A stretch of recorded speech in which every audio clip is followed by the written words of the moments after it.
Hello everyone, welcome to judiciary by PW. फटाफट बताएंगे audio video clear है?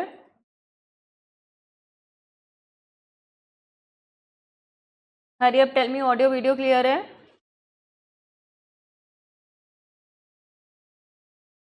जल्दी से कमेंट बॉक्स में बताएंगे।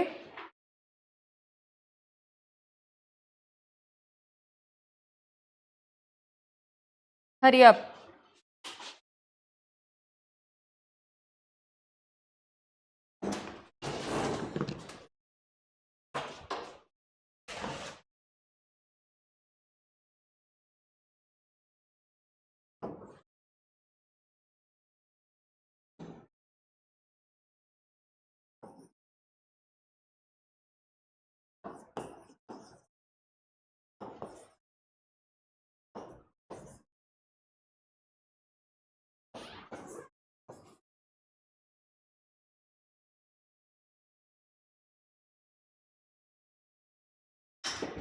ओके,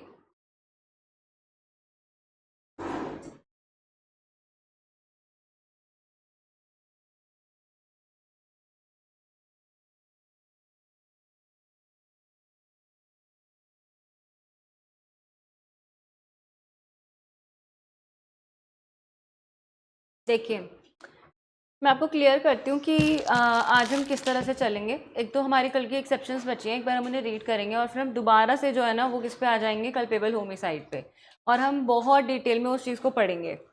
ठीक है, तो हम दोबारा कल्पेबल होमिसाइड पे आ जाएंगे, बट पहले आप एक बारी के लिए जो है ना वो खोल लो जो हमारी एक्सेप्शन बची थी।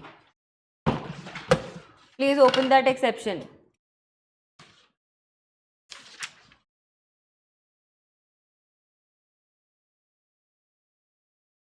101 मर्डर की बात करता है, आप उसकी एक्सेप्शंस जो है वो प्लीज़ खोल लीजिए।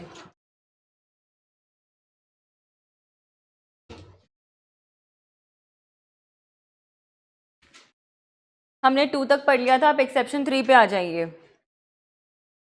Culpable homicide is not murder if the offender, being a public servant or aiding a public servant acting for the advancement of a public justice, exceeds the powers given to him by law, causes death by doing an act which he in good faith believes to be lawful and necessary for the due discharge of his duty as such public servant without ill will towards the person whose death is caused। क्या कह रहे हैं ये?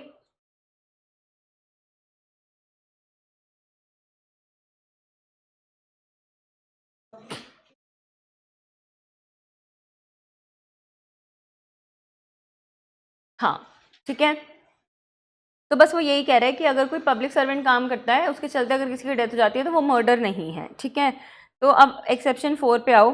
Culpable homicide is not murder if it is committed without pre meditation in a sudden fight in a heat of passion upon a sudden cruel and without the offenders having taken undue advantage or acted in cruel or unusual manner।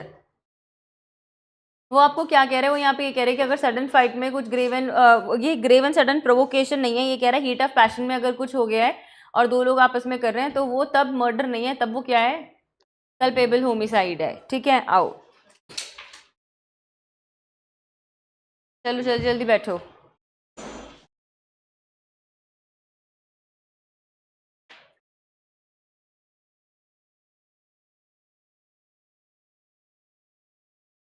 Settle down. It is immaterial in such cases which party offers the provocation और commits the first assault. ये material है कि पहले किसने किया है, जिसने भी किया हो, अगर कुछ ऐसा हुआ है तो तब अगर हीट ऑफ पैशन और सडन क्रूरल में हुआ है।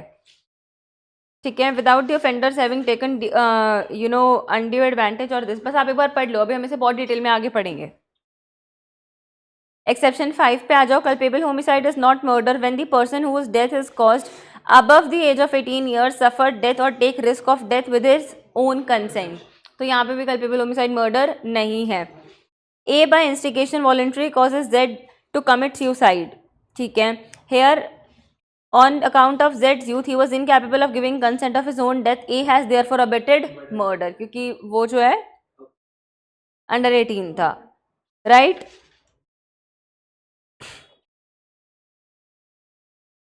चलिए अब हमें ना शुरू से कुछ चीज़ें करनी है। आप जैसे आप हमेशा याद रखते थे 299 एंड 300, ऐसे ही आपको याद रखना है 100 एंड 101।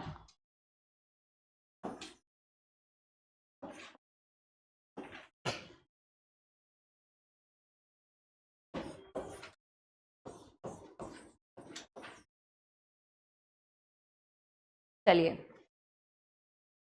अब ना आपने छोटी छोटी चीज़ों को समझना।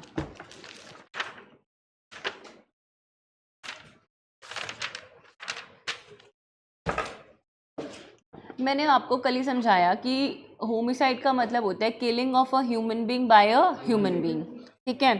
मैंने आपको बताया कि अब देखो, हमने कहा कि अगर हम कल्पेबल होमिसाइड की बात करें तो culpable homicide 3 kinds of mains रिया की बात करता है। 3 काइंड्स ऑफ मेंस रिया कौन से हुए? Intention to cause death, intention to cause death which is likely to cause death, bodily injury which is likely to cause death, knowledge that he is likely to cause death. 3 चीज़ें हुई, 3 mains रिया हुआ। हमने अब कहा आपको बहुत ध्यान से इन चीज़ों को समझना कि हम आपको क्या बताना चाह रहे हैं। सेक्शन 100 हमें क्लॉजेस नहीं दे रहा, पर मैंने सेक्शन 100 को क्लॉजेस में डिवाइड कर लिया। ए, हमने कहा intention to cause death,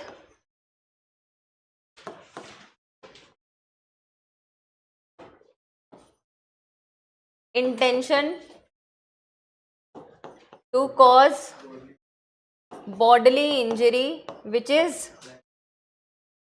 likely to cause death, knowledge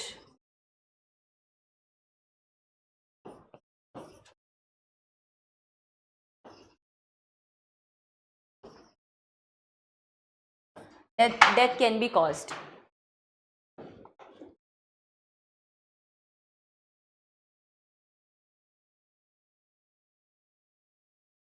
अब आप ध्यान से पढ़ो, लिखा है whoever causes death by doing an act। Please मेरी बात मानो और अपनी कॉपी में इस लाइन को लिखो, whoever causes death by doing an act। इतनी लाइन अपनी कॉपी में लिखो, हरी अप, राइट डाउन।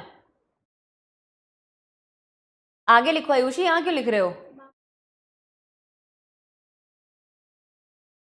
अच्छा,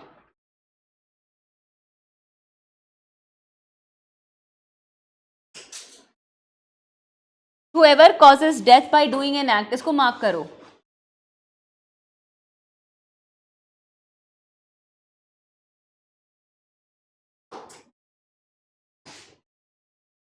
हरी अप, सेटल डाउन। और अब मैं 2 मिनट वेट कर रही हूँ, कितनी देर में आ रही है वैष्णवी?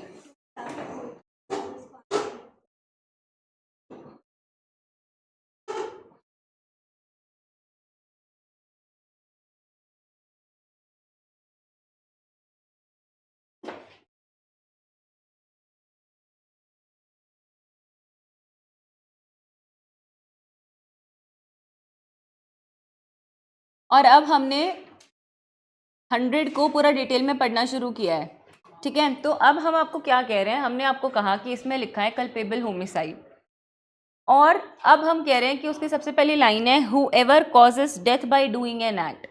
whoever का मतलब है any person, any human being. causes का मतलब है prosecution have to prove this element, prosecution will have to prove the actus reus।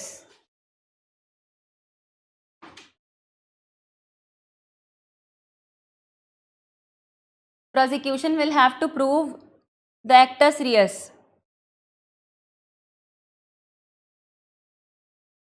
and actus reus is death by doing an act। अब now please understand what is act। illegal omission, series of illegal omission, series of acts। लिखो act के आगे।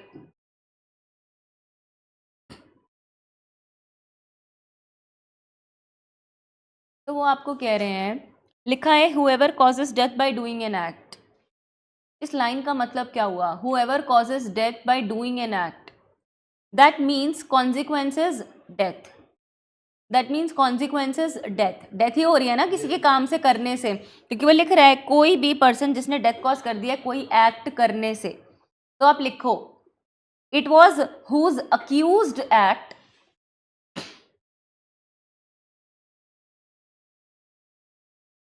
It was whose accused act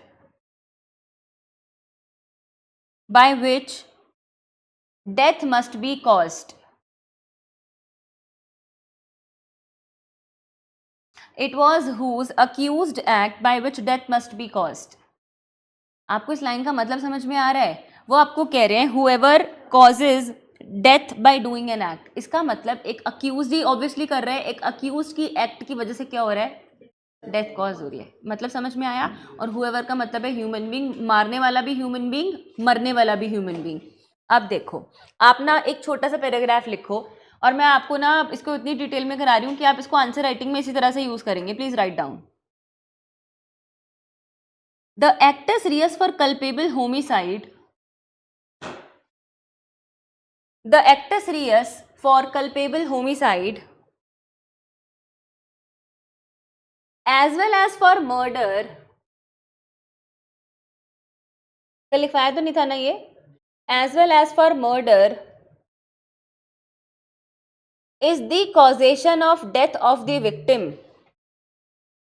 Is the causation of death of the victim. And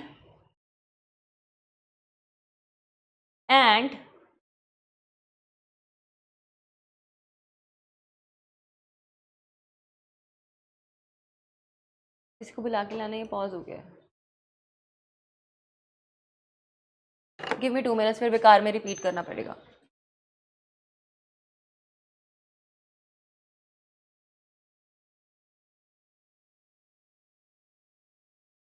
कल आपकी मेरी class नहीं होगी, हम लोग मंडे मिलेंगे.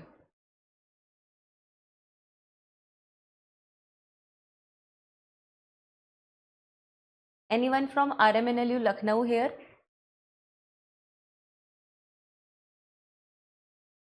वहाँ से पढ़ाई की है? अच्छा.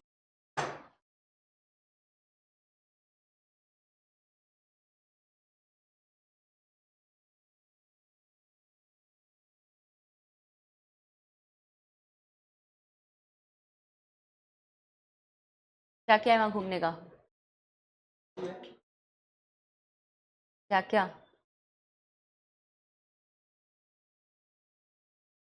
क्या मिलता है? अच्छा, मैं तो प्योर वेजिटेरियन हूँ. अच्छा, चिकनकारी की कुर्ती. अच्छा, ओके फाइन. कोई स्पेसिफिक शॉप? अच्छा, तुम लखनऊ भी घूमे हो? कुछ नहीं है. आओ आओ आओ. कोई बात नहीं, मैं वहाँ पे अब 3 दिन के लिए जा रही हूँ. चलिए चलिए, ऑनलाइन स्टूडेंट्स मुझे बताइए ऑडियो वीडियो क्लियर है?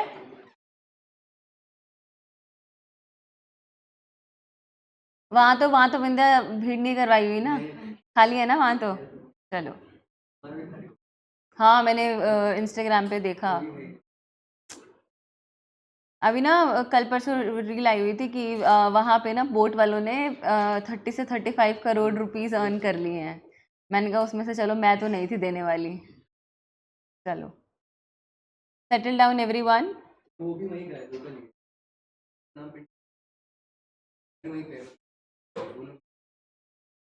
अच्छा, हाँ पॉज हो गया था ना अंकिता, इसीलिए हम रुक गए थे. चलिए ओके. तो अब आप पहले बात को समझिए. 1-2 मिनट के लिए रिपीट कर रही हूँ. हमने एक सेक्शन रीड कर लिया है, उसमें कोई दिक्कत नहीं, वो आप अपने लेवल पे भी रीड कर सकते हैं. जो कोई भी लेट आया है वो ध्यान से समझ ले.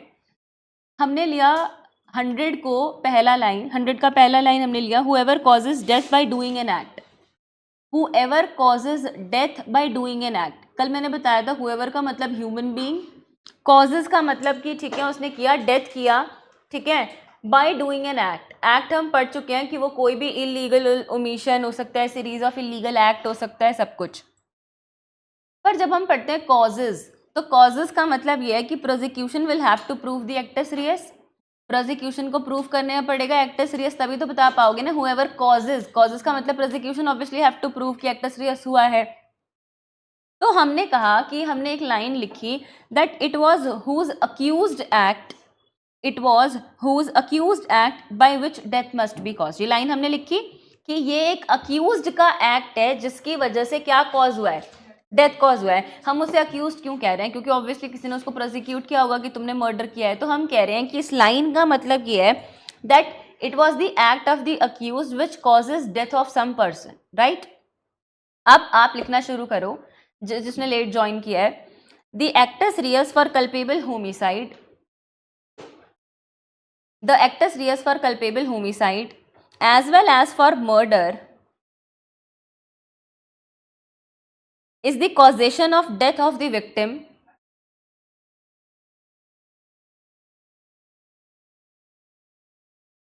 is the causation of death of the victim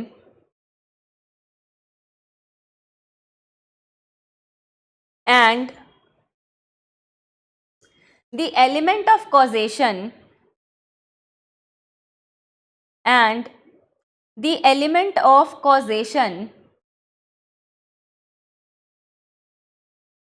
and the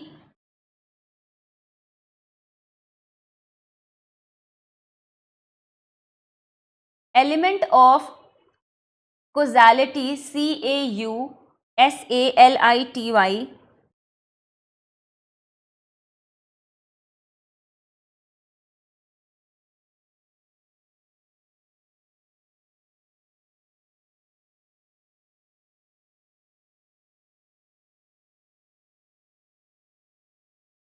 element of causality has been proved by the prosecution, has been proved by the prosecution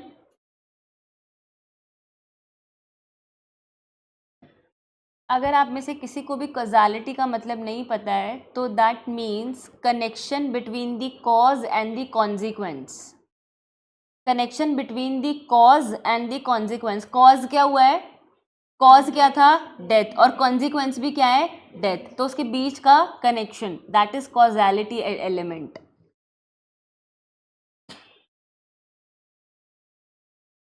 The actus reus for culpable homicide as well as for murder is the causation of death of the victim, and the element of causation and the causality has been proved by the prosecution. That is, the prosecution has to prove that, that is, the prosecution has to prove that it was the act done by the accused, it was the act done by the accused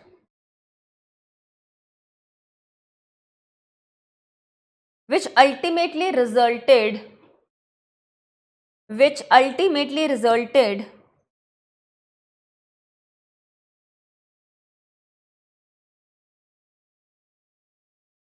into the death, which ultimately resulted into the death unless the element of causation is proved,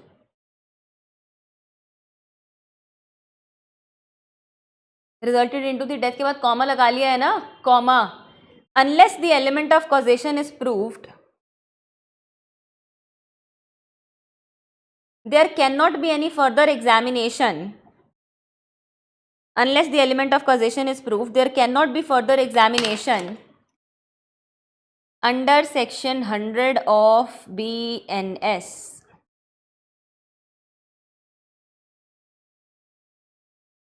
Any further examination under section 100 of BNS.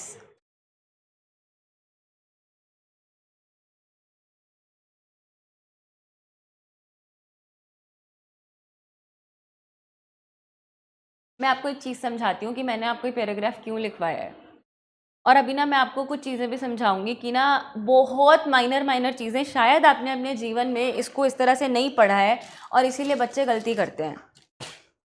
जैसे कि ना आज मैं Chhattisgarh judiciary के batch में, crash course के batch में ना रजिस्ट्रेशन एक्ट पढ़ा रही थी, तो मुझे नहीं पता था कि इतनी बेसिक चीज़ें आपको यूट्यूब पे नहीं बताते। आप यूट्यूब से पढ़ के सोचते हैं कि चलो हम निकाल लेंगे।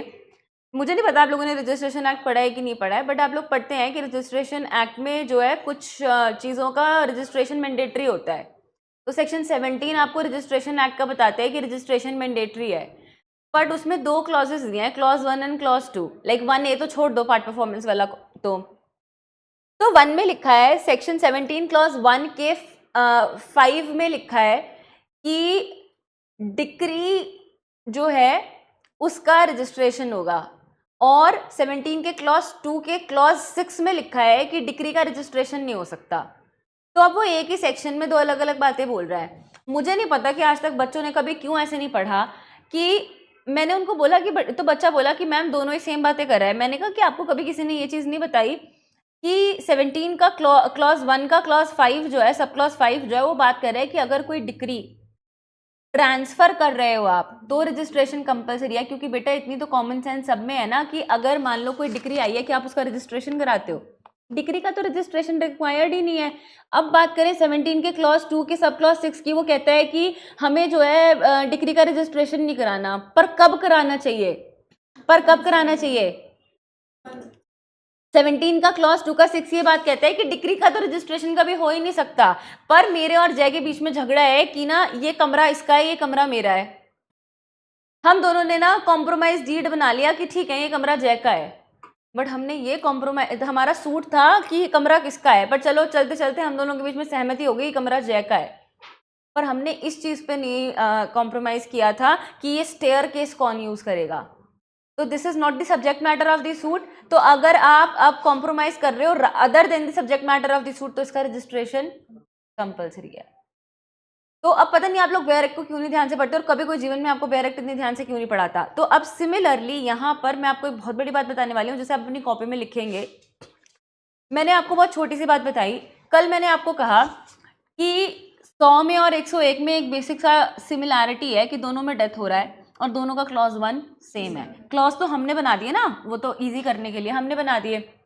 मैंने अब आपको कहा whoever causes death by doing an act, कोई डेथ कॉज कर रहा है किसी पर्सन की, obviously burden of proof is on the prosecution. Prosecution will prove कि सामने वाले ने डेथ कॉज किया है। पर बेटा अगर प्रोसिक्यूशन यही बात प्रूव नहीं कर पाया, यही कॉजेशन एलिमेंट प्रूव नहीं कर पाया, डेथ हुई है वो तो सबको दिख रहा है ना, पर डेथ कैसे हुई है ये प्रूव ही नहीं कर पाया, तो क्या ये 1 लग जाएगा? कॉजेशन एलिमेंट मिसिंग है ना। तो हम ये बात कह रहे हैं कि देखना पड़ेगा, डेथ हुई है हमें सबको पता है, यू ऑल नो कि एक्टस रियस डेथ है, पर जस्ट बिकॉज किसी की डेथ हो गई सामने वाले को लाइबल बना दोगे। हमें 100 का क्लॉज 1 बताता है कि आपका एक्ट बहुत मैटर करता है, एक्टस रियस बहुत मैटर करता है, पर सिर्फ एक्टस रियस से काम नहीं चलता, कॉजेशन एलिमेंट भी तो कोई चीज़ है ना। तो हम कह रहे हैं कि हमें देखना पड़ेगा कि एक्चुअल डेथ जो है वो कैसे कॉज हुई है, और अगर एक्चुअल डेथ एक्यूज्ड की वजह से कॉज नहीं हुई है या प्रोसिक्यूशन उसको प्रूव नहीं कर पा रहा, तो आप 100 लगा देंगे। आप फिर चाहे कुछ भी लगाओ, फिर आप चाहे ग्रीवियस हर्ट लगाओ, फिर आप चाहे क्रूएलिटी लगाओ, फिर चाहे आप डाउरी डेथ लगाओ, या फिर आप मेल पे कुछ भी लगाओ, बट आप ये नहीं लगा सकते क्योंकि आप पहला ही बेस जो है वो प्रूव करने में क्या हो गए हो, फेल हो गए हो। समझ में आई बात? तो अगर आप इस बात को अपनी कॉपी में अपनी लैंग्वेज में लिख लो कि अगर प्रोसिक्यूशन कॉजेशन एलिमेंट प्रूव नहीं कर पाया, अगर prosecution, write down the prosecution, if prosecution could not prove the causation element,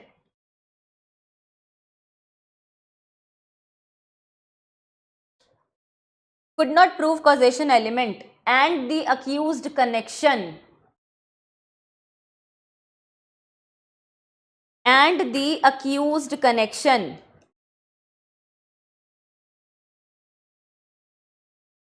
then that person will not be liable for murder। और अभी ये मत पूछना मुझसे कि मैम आप मर्डर क्यों बोल रही हो। then that person will not be liable for murder। थोड़ी सी शांति रखना, सारी चीजें समझाऊंगी कि मर्डर क्यों बोल रही हूं। आप एक बात लिखो कि जब भी प्रोसिक्यूशन को प्रूव करना है चीजें, जब भी प्रोसिक्यूशन को कोई चीज प्रूव करनी है तो प्रोसिक्यूशन को प्रूव करना पड़ेगा कॉज एंड इफेक्ट रिलेशनशिप।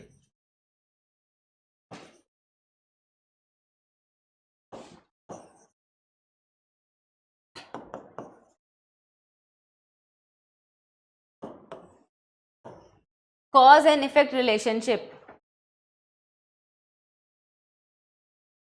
और आपको पता है कॉज एंड इफेक्ट रिलेशनशिप क्या है? मैं आपको बता रही हूँ, ट्रस्ट मी, इंटरव्यू में ना ऐसे ही समझा के आना सामने वाले को, थोड़ी देर उसको भी चक्कर आएंगे कि ये इतना डिटेल में आपने कैसे बताया। वो आपको कहे ना कि culpable homicide, what is culpable homicide या कल्पेबल होमिसाइड मर्डर, तो उनके पास इतना समय नहीं होगा कि आप 20 मिनट तक उन्हें समझाओ। तो आप सबसे पहले बताना कि जज साहब, माय लॉर्डशिप, मैं आपको डिफरेंस बताने से पहले सिमिलैरिटी बता देता हूँ। डिफरेंस तो मैं आपको बता ही रहा हूँ कि पहला क्लॉज सेम है, बाकी तो सारा क्या है, डिफरेंस ही है, बाकी तो सारा डिफरेंस ही है। बट उसको शुरू करने से पहले मैं आपको एक चीज़ बताना चाहता हूँ कि इसमें लिखा है हुएवर कॉजेज डेथ, ठीक है, whoever causes death, whoever causes death by doing an act, ठीक है। तो अब हम ये कह रहे हैं कि प्रोसिक्यूशन को सबसे पहले प्रूव करना पड़ेगा cause and effect relationship. Cause and effect relationship क्या है, मतलब मैं उस तरह से बता रही हूँ कि मेरे पे कुशाग्र ने केस फाइल किया है, ठीक है, कि मैंने मर्डर कॉज कर दिया है, तो कुशाग्र को प्रूव करना पड़ेगा माई act. He will prove my act, no, he will prove my act. And what is my act? My act law के हिसाब से is cause. कुछ बात समझ में आ रही है? कुछ बात समझ में आ रही है? My act is cause. Cause क्या था? समझ में आई बात? तो my act is cause. तो कुशाग्र will prove my act. तो my act is cause. और आगे आते हैं effect. What is the effect? Death. This is cause and effect relationship. तो आपको सिर्फ जज साहब को इतना बताना है कि जज साहब, सबसे पहले प्रोसिक्यूशन को cause and effect relationship prove करना है। और कॉज क्या है? मेरा एक्ट, और मेरा एक्ट कहीं ना कहीं सामने वाले की क्या कॉज कर रहा है? डेथ। तो उसका इफेक्ट क्या है? डेथ। तो अगर आप कॉज और इफेक्ट प्रूव कर देंगे तो आप तो केस ही प्रूव कर देंगे, सब सीधी सी बात है। डेथ तो प्रूव्ड ही है ना, सामने वाला मर गया तो डेथ ही है। पर आपको क्या बताना है कि मेरा एक्ट का कॉज का इफेक्ट क्या था? डेथ। डेथ हो गई है, समझ में आ रहा है, पर वो किस वजह से हुई है? मेरे एक्ट की वजह से। Clear everyone? चलिए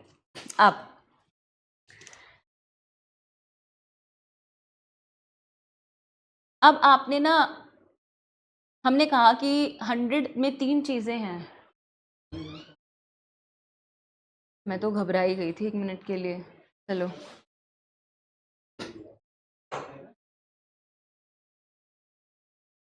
चलिए, सेटल डाउन, सेटल डाउन। बहुत इंपॉर्टेंट टॉपिक चल रहा है और मैं कल से अलाउ नहीं करूंगी किसी को क्लास में, ट्रस्ट मी। ये सिर्फ इनके लिए ना, जो कोई भी लेट आया है। कल तो मेरी क्लास ही नहीं है, पर मंडे से अलाउ नहीं करूंगी।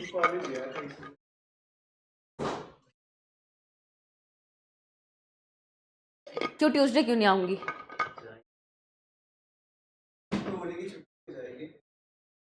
क्यों? होली कब किया है? नहीं, हम क्लास लेंगे। चलो। अरे नहीं लूंगी, मेरा भी घर बार है, मेरे को भी अपने, मुझे बख्श दो। चलो, हमने कहा, मैं सच्ची बताऊं, आज मेरा मन ये कर रहा है कि मैंने संदीप सर को बोल दूं आप मत आओ, क्योंकि मेरे को ये हो रहा है कि बड़ा अच्छा क्लास चलेगा, तो चलो फिर भी कोई नहीं। मारेंगे मुझे, बोलेंगे कि एक दिन उन्होंने,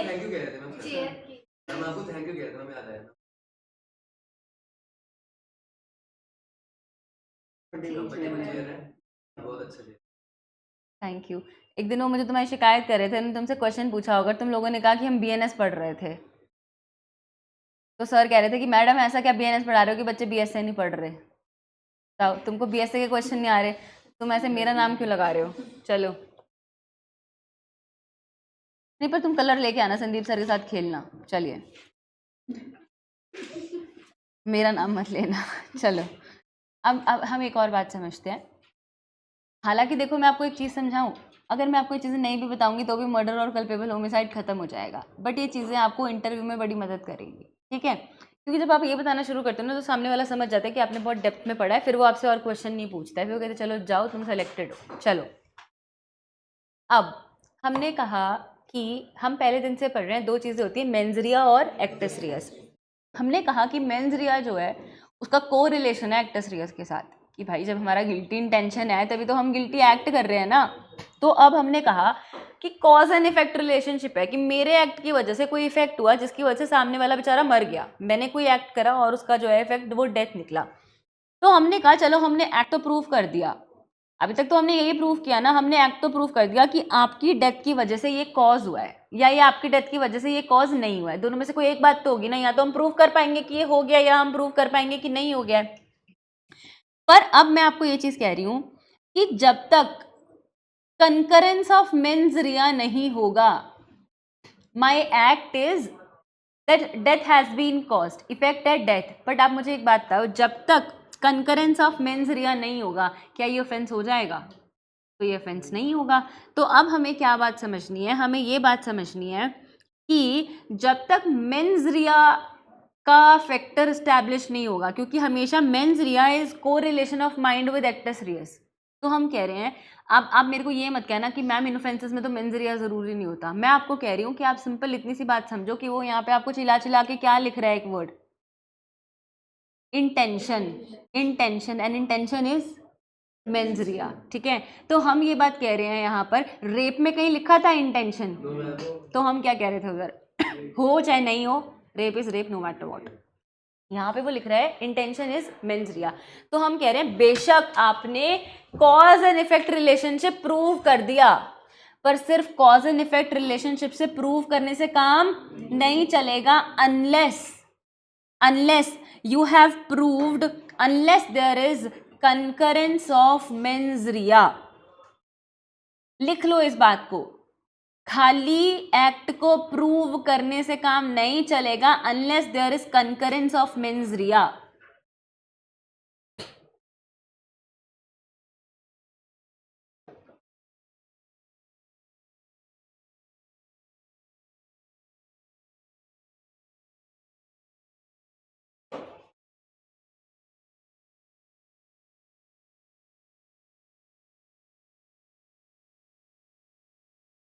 अच्छा, अब मैं आपसे एक और चीज़, अब हम आगे बढ़ेंगे क्योंकि पहली लाइन पे बहुत सारी बातें हो गई, अब हम आगे बढ़ते हैं। और जैसा ही हम आगे बढ़ेंगे तो आपको दिखेगा, देखो मैंने आपको, अभिषेक देख रहे हो, अब रीडिंग नहीं कर रहे हैं हम, पूरा अच्छे से पढ़ रहे हैं। चलो पहली लाइन हमने सिर्फ पढ़ी है और अब आगे आ जाओ, with the intention of causing death. और यही हमारी लाइन का मतलब था कि आपने cause and effect relationship prove कर दिया, बट आपको जब तक आप मेंस रिया प्रूव नहीं करेंगे, जब तक कंकरेंस ऑफ मेंस रिया नहीं होगा, तब तक हम नहीं मानेंगे कि आपका एक्ट ही गिल्टी है। क्योंकि हमने कहा है ना कि एक खाली एक्ट सामने वाले को गिल्टी नहीं बनाता जब तक उसकी इंटेंशन नहीं होती। Actus non facit reum nisi mens sit rea, act does not make a man guilty unless his intention was so. यहाँ पे लग जाएगा। अब आओ विद द इंटेंशन ऑफ, अच्छा ठीक है, अब सबसे पहले ना एक और चीज़ पे आते हैं। हमने हुएवर कॉजेज डूइंग ऑफ ये सब पढ़ लिया, उसके बाद हम अब पॉइंट पे आते हैं, अब इसी को पढ़ते हैं, इंटेंशन ऑफ कॉजिंग डेथ। मुझे सिर्फ एक चीज समझाना, हमने यहाँ पे लिखा इंटेंशन ऑफ कॉजिंग डेथ और उसके आगे क्या लिखा है, intention of causing bodily injury. मतलब देखो बहुत ऐसा मतलब है, intention of causing bodily injury likely to cause death. आप लोग सब बॉडीली इंजरी समझते हैं? Bodily injury, you understand what is injury? Body mind reputation property, आपने पढ़ा ना, इंजरी हम पढ़कर आए, बॉडी माइंड रेप्यूटेशन प्रॉपर्टी। मुझे एक बात बताओ, इंटेंशन का मतलब है the desire to cause death. Intention का मतलब है that this is your desire to cause death, तभी तो आपकी इंटेंशन है ना बेटा। You have a desire that death will be caused. अब आप मुझे एक चीज बताओ कि पहले बोल रहा है इंटेंशन टू कॉज डेथ, फिर बोल रहा है intention to cause bodily injury likely to cause death, कि हम कोई बॉडीली इंजरी कर रहे हैं जो शायद डेथ का रूप ले सकती है। इसका मतलब ये है कि इस वाले पॉइंट में बॉडीली इंजरी हो भी सकती है और बॉडीली इंजरी ना भी हो, पर बिना बॉडीली इंजरी के कैसे कोई मर सकता है? बिना बॉडीली इंजरी के कोई कैसे मर सकता है? वो आपको बोल रहा है कि आपकी इंटेंशन है टू कॉज डेथ, वहां पे बोल रहा है इंटेंशन है बॉडीली इंजरी कॉज करने की, फिर डेथ कॉज हो रही है। बिना बॉडीली इंजरी के कोई मर सकता है? बिल्कुल मर सकता है। और फिर भी बिना बॉडीली इंजरी के आदमी ऐसे मर सकता है ना, उसका पिलो रख दो मुंह पे, दम घुट के मर गया, कोई बॉडीली इंजरी हुई?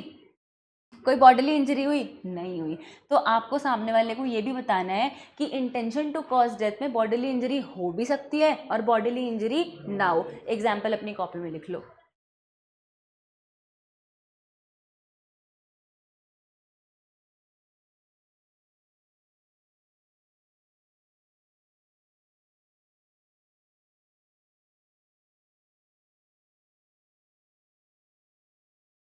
कुछ बात समझ में आ रही है कि सर के ऊपर से जा रही है? केडी गौर में नहीं लिखा ये सब।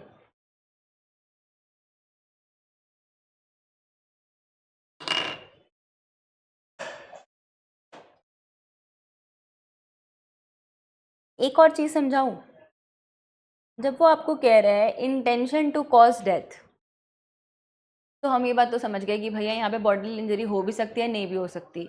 मतलब कि जब वो आपको कह रहे हैं, देखो आप ना सेक्शन में डिफरेंस को समझो। कल मर्डर के साथ तो डिफरेंस बाद में देखना, पर पहले सेक्शन का डिफरेंस देखो कि हमें क्यों ये सब ऐड करना पड़ा। इंटेंशन ऑफ कॉजिंग डेथ, मतलब कि आपकी इंटेंशन है कि डेथ कॉज हो जाएगी, मतलब आप यहां पर जो काम कर रहे हो that should be caused with certainty. बात तो यही दर्शा रही है ना, बात तो इसका यही पता चल रहा है ना, that here whatever you are doing with certainty। कहीं ना कहीं आपको ये इंटेंशन है कि मैं ये काम कर रहा हूं तो डेथ कॉज होगी ही होगी, क्योंकि अगर सर्टेनिटी नहीं है तभी तो इस वाले में आ रहे हो, क्योंकि वर्ड क्या आ रहा है? हो सकती है, लाइकली, पर ना भी हो, ना भी हो। बात समझ में आई? नहीं समझ में आई? तो जब आती है तो ऐसे ऐसे करते हैं, ऐसे ऐसे नहीं करते। चलो, तो हमने क्या कहा कि देखो 100 में ही डिफरेंस है। 100 में डिफरेंस क्या है कि कोई कॉज कर रहा है डेथ, बट यहाँ पर उसकी इंटेंशन है डेथ कॉज करने की, उसको 100% पता है, वो पूरा सर्टेन है कि मैं जो एक्ट कर रहा हूँ उससे डेथ कॉज होगी ही होगी। अब आ जाते हैं इस तरफ, हम कह रहे हैं यहाँ पे कोई सर्टेनिटी नहीं है, हो भी सकती है डेथ, ना भी हो। और यहाँ पर क्या था? बॉडीली इंजरी हो भी सकती है और ना भी हो। अब एक बात आते हैं, अगर कोई रीजनेबल पर्सन सेम सर्कमस्टांसेस में सेम एक्ट करता है, रीजनेबल पर्सन सेम सर्कमस्टांसेस में सेम एक्ट करता है, सेम मैनर में करता है, तो क्या हम इंटेंशन इम्प्यूट कर सकते हैं? हम कर सकते हैं, सर्कमस्टांसेस देख के हम इंटेंशन इम्प्यूट कर सकते हैं। आप कभी भी ये मत सोचो कि मैम नहीं कर सकते, हम बिल्कुल इंटेंशन इम्प्यूट कर सकते हैं। हम इंटेंशन इम्प्यूट इसलिए कर सकते हैं कि हम सर्कमस्टांसेस देखेंगे कि कैसे डेथ कॉज हुई है, क्या चेन ऑफ सर्कमस्टांसेस हैं, सब कुछ। अब मैं आपसे एक सवाल पूछती हूँ, 1 लाठी blow on 6-year-old child, 1 lathi blow on 6-year-old child. Intention is there? Yes, intention is there. But if there is one adult and 1 lathi blow to him, he will die? No. तो अब आपको पता चला here no intention of death, आपको पता चल गया ना। तो आप ये तो नहीं कहेंगे ना कि हम सर्कमस्टांसेस, हम इंटेंशन इम्प्यूट ही नहीं करेंगे। आप इंटेंशन इम्प्यूट करेंगे, पर आप क्या देख के करेंगे? सर्कमस्टांसेस देख के करेंगे। आप तो रीजनेबल पर्सन है, पर आप रीजनेबल पर्सन होते हुए भी इंटेंशन इम्प्यूट जरूर करेंगे, पर आप सर्कमस्टांसेस देखेंगे। एक आदमी ने एक लाठी ब्लो 6 साल के बच्चे को मारा और एक मारा एक एडल्ट को। 6 साल के बच्चे के लिए बिल्कुल इंटेंशन हो सकती है डेथ कॉज करने की, पर एडल्ट के लिए इंटेंशन नहीं हो सकती। पर इंटेंशन तो हमने इम्प्यूट की ना। चलिए अब नेक्स्ट पॉइंट पे आओ। Intention to cause such bodily injury as is likely to cause death. अपनी कॉपी में लिखते रहो सेकेंड पॉइंट भी।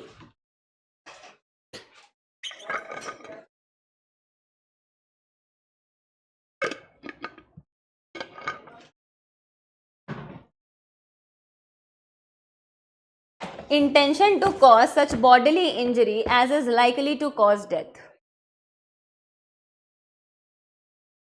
अब पीछे तो आप इंटेंशन देख रहे थे डेथ कॉज करने की सर्टेनिटी पे, यहाँ पर आप इंटेंशन देख रहे हो in terms of bodily injury. लिखो, here intention has to be seen in the terms of bodily injury.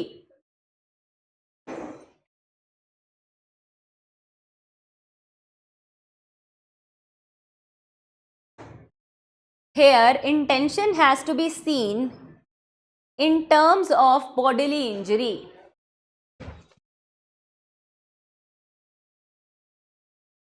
And bodily injury has to be related with death. And bodily injury has to be related to death.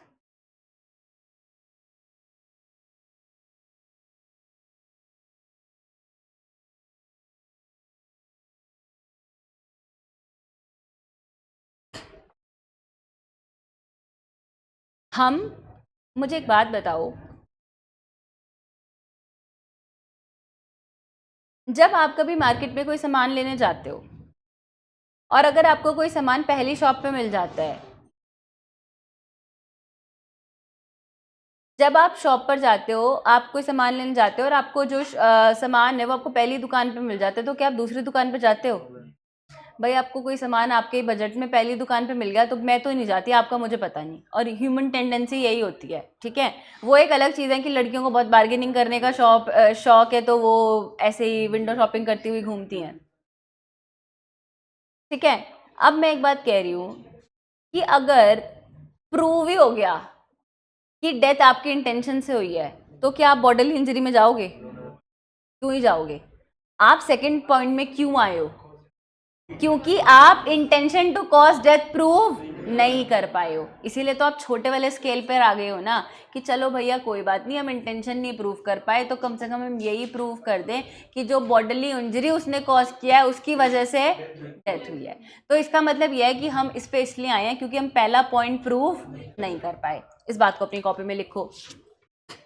और एक और बात point लिखो अपनी language में, अगर मान लो बेटा 100 का क्लॉज 1 प्रूव हो जाता तो इनडायरेक्टली बच्चे 101 का क्लॉज 1 भी तो प्रूव हो जाता, क्योंकि दोनों सेम ही है।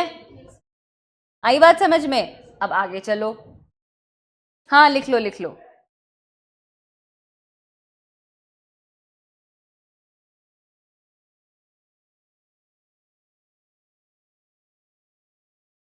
और एक अपनी कॉपी में एक बात और लिखना, इंजरी इंटरनल एक्सटर्नल कोई भी हो सकती है।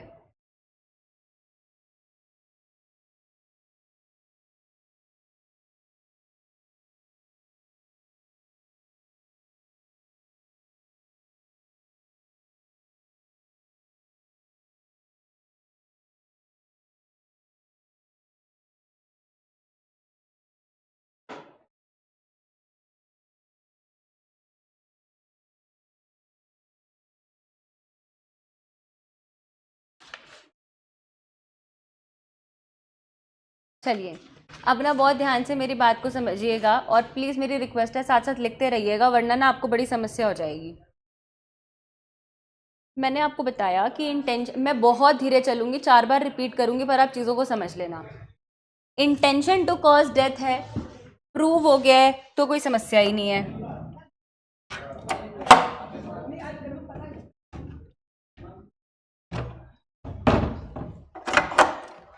इंटेंशन टू कॉज डेथ है, प्रूव हो गई है तो कोई प्रॉब्लम नहीं है।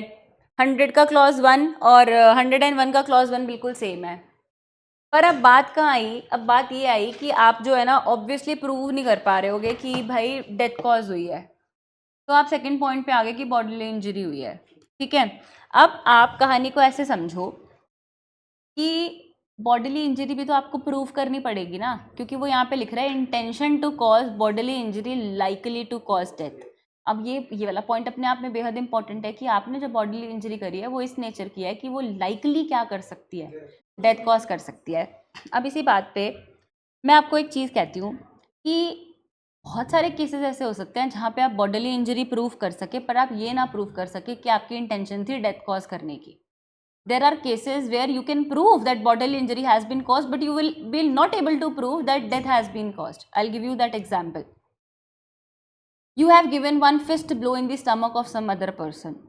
आपने एक पर्सन के स्टमक में एक अच्छा खासा ब्लो किया, या उसकी रिब्स में किया, ठीक है, तो यहां पर क्या आपकी इंटेंशन इंप्यूट की जा रही है कि डेथ कॉज हो जाएगी? किसी के स्टमक में हम रोज़ अपने भाई बहन को मुक्का मारते हैं, तो क्या ऐसा कोई इंटेंशन है कि किसी के स्टमक में मुक्का मार देने से जो है वो क्या हो जाएगी? डेथ कॉज हो जाएगी। क्योंकि हमें भी पता है कि एक ब्लो से कुछ नहीं होता। तो यहाँ पर आपकी सिर्फ इंटेंशन क्या है? Not harm but bodily injury करने की। बॉडीली इंजरी तो कैसी भी हो सकती है ना, इंजरी तो माइंड, बॉडी, प्रॉपर्टी, रेप्यूटेशन किसी को भी हो सकती है। तो यहाँ पे इंजरी तो मुझसे भी कहेंगे ना कि आपको किसी ने मुक्का मारा और आपको दर्द उठ गया, इंजरी तो वो भी हो सकती है ना। अब मैं आपको कहूँ कि क्या कहते हैं कि मैंने सपोज, किसका नाम लूँ जो बुरा ना माने, मैंने लेट सपोज कि क्या कहते हैं, ठीक है, विंध्या, विंध्या इज फाइन क्योंकि मजाक में नहीं बुरा मानेगा। लेट सपोज कि मैंने विंध्या को मुंह पे थप्पड़ मार दिया, ठीक है, और अब मैं मुंह पे थप्पड़ ही छोड़ो, हम अपने एग्जाम्पल लेते हैं। लेट सपोज कि मैंने विंध्या को मुक्का मारा, तो इंजरी तो उसको हुई है, लाइकली टू कॉज डेथ नहीं है, पर इंजरी तो उसको हुई है ना। तो आपको मेरी एक्ट से मेरी क्या इंटेंशन पता चली? My intention is to cause bodily injury, पर क्या मेरी जो इंटेंशन है वो डेथ कहीं से नज़र में आ रही है? नहीं नज़र में आ रही। तो now there are circumstances you will be able to prove कि बॉडीली इंजरी तो कॉज हुई है, पर वो डेथ के लिए सफिशिएंट नहीं है। नहीं लग रहा कि मेरी act is likely to cause death. तो अब मैं आपको कह रही हूँ कि अगर आपका एक्ट से पता चलता है और आपकी इंटेंशन से पता चलता है that your bodily injury is likely to cause death, then you will be liable for culpable homicide. और एक और चीज़ बताती हूँ मैं आपको, पहले ही एक चीज़ बता देती हूँ कि पूरे भारतीय न्याय संहिता में या पूरे इंडियन पेनल कोड में कहीं पे भी कल्पेबल होमिसाइड पनिशेबल नहीं है। प्लीज अंडरस्टैंड, कल्पेबल होमिसाइड पूरे भारतीय न्याय संहिता में या पूरे आईपीसी में पनिशेबल नहीं है। पनिशेबल है तो क्या है? Culpable homicide not amounting to murder. तो क्या कैटेगरी है? कैटेगरी बड़ी सिंपल सी है कि आपको पनिशमेंट किस चीज की मिलती है? Culpable homicide not amounting to murder and culpable homicide amounting to murder. Please understand, अब ये बेसिक डिफरेंस आपको कल नहीं समझ में आता, धीरे धीरे समझ में आएगा। खाली कल्पेबल होमिसाइड पनिशेबल नहीं है, culpable homicide not amounting to murder punishable है, या culpable homicide amounting to murder punishable है, जिसे हम क्या कहते हैं? मर्डर।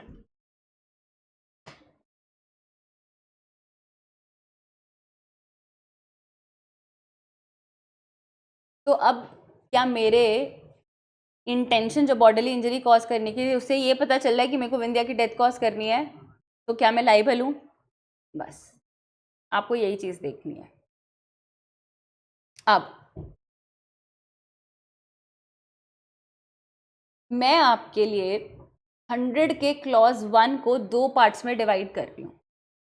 सबसे पहला तो है बाय कॉजिंग बॉडीली इंजरी और दूसरा है विदाउट कॉजिंग बॉडीली इंजरी। मैं इसके पार्ट को 2 पार्ट्स में डिवाइड कर रही हूँ और आप भी अपनी कॉपी में ऐसे ही करो। Death can be caused in 2 ways. Death can be caused in 2 ways. पहला बाय कॉजिंग बॉडीली इंजरी, दूसरा विदाउट कॉजिंग बॉडीली इंजरी।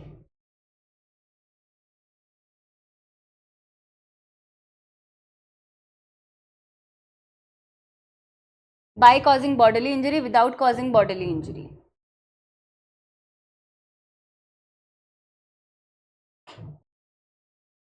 अगर मैं बात करूं बाय कॉजिंग बॉडीली इंजरी की, तो उसमें आ सकता है कि किसी ने आपको एब्डोमेन में स्टैब कर दिया, स्टैबिंग इन एब्डोमेन, या किसी ने आपको चेस्ट में शूट कर दिया जिससे डायरेक्टली डेथ कॉज हो सकती है। किसी ने आपकी नेक को स्लिट कर दिया, स्लिटिंग ऑफ नेक, ये सब बेटा बॉडीली इंजरी है which is likely to cause death. Without causing death में क्या आएगा? विदाउट कॉजिंग बॉडीली इंजरी में किसी ने आपको डुबा दिया, किसी ने आपको पॉइजन दे दिया,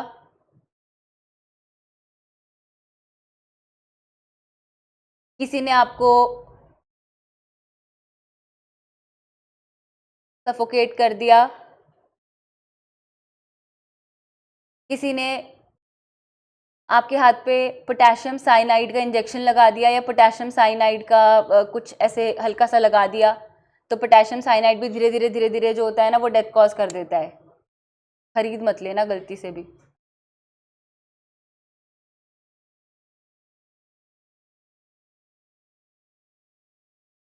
तो हमने ये पढ़ा कि हम सेकंड पार्ट में तब जाएंगे जब हम फर्स्ट पार्ट प्रूव नहीं कर पाए और डेथ का कारण जो है वो क्या हो सकता है, कोई भी बॉडीली इंजरी हो सकती है। समझ में आई बात?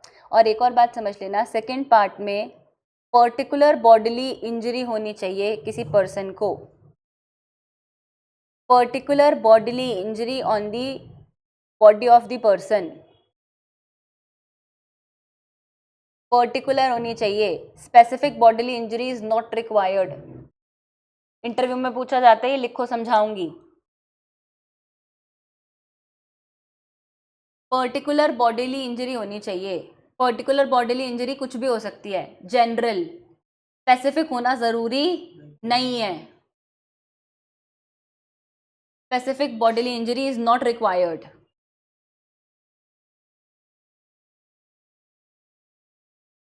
और ये जनरल कैसे होती है? किसी ने किसी को 5th फ्लोर से नीचे गिर दिया, किसी ने किसी को कार से टक्कर मार दी। अब आपको थोड़ी ना पता है कि कितना हार्म कॉज होगा, बस आपकी इंटेंशन थी क्या करने की, बॉडीली इंजरी कॉज करने की, और क्या पता वो डेथ का रूप ले ले। तो ये सबसे बड़ी बात है। और आप इंटरव्यू में ये बात बताएंगे कि माय लॉर्डशिप, यहां पर जो बॉडीली इंजरी है वो जनरल होनी चाहिए, पर्टिकुलर होनी चाहिए, स्पेसिफिक नहीं होनी चाहिए।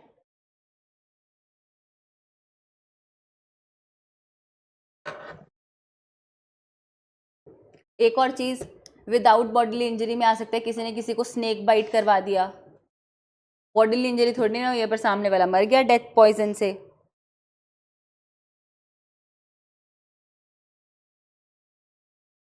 अब एक चीज, मुसीबत पता है कब आती है? मुसीबत आती है जब आप ना इंटेंशन प्रूव नहीं कर पाते डेथ कॉज करने की।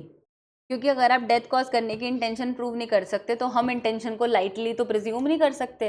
बॉडीली इंजरी आपने प्रूव कर दी, सब कुछ कर दिया, पर मुसीबत तब शुरू होती है क्योंकि हम इंटेंशन को कभी भी लाइटली प्रिज्यूम नहीं कर सकते। इसीलिए हम कह रहे हैं कि बॉडीली इंजरी हर केस में सेकेंड पार्ट में ही फॉल करेगी।